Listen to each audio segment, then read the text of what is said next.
ఉంటాయి. అంటే మీరు ఊహించుకోండి, దీనికే ఈ చేస్తున్న ఈరోజు ప్రాజెక్ట్కి ముందుగా స్టార్ట్ అయితే దాదాపు ఒక 800 మందికి ఎంప్లాయ్మెంట్ దొరుకుతుంది దీనివల్ల. ఇవన్నీ కాకుండా దాదాపు 4 లక్షల మంది పూర్తయితే 4 లక్షల మంది కనీసం సంవత్సరానికి పర్యాటకుల మినిమం అని, అంతకు మించి పైకి వెళ్ళే అవకాశాలు చాలా ఎక్కువ ఉన్నాయి. దీనికి గౌరవ ప్రధానమంత్రి గారు నరేంద్ర మోదీ గారు ప్రత్యేకించి ఇందాక సోదరి భారతీయ జనతా పార్టీ అధ్యక్షులు శ్రీమతి పురంధేశ్వరి గారు చెప్పినట్టుగా మీరు డబుల్ ఇంజిన్ సర్కార్ అంటే అది పదంలాగా ఉండిపోద్ది. మీకు తెలుసు కదా, మీరు బైకుల్లో, నేను ఎప్పుడు గోదావరి జిల్లాలో తిరుగుతుంటే మీ బైకుల సౌండ్ నాకు తెలుసు కదా ఎలా ఉంటాయి, దారుణంగా ఉంటాయి. బైక్ సౌండ్ చెవులు చిల్లులు పడేలా ఉంటాయి. ఎందుకని మీరు కోరుకుంటారు సీసీ ఎక్కువ ఉండాలి, పవర్ ఎక్కువ ఉండాలి ఇంజన్లో అని.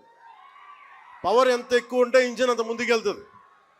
అలాగే డబుల్ ఇంజిన్ సర్కార్ అంటే ఇక్కడ మనం శక్తివంతమైన మనకి ప్రభుత్వం ఉన్నప్పటికీ కూడా కేంద్రంలో కూడా అంతే, దానికి మించి, దానికి 100 ఇంతలు మించిన శక్తివంతమైన నాయకులు, శక్తివంతమైన ప్రభుత్వం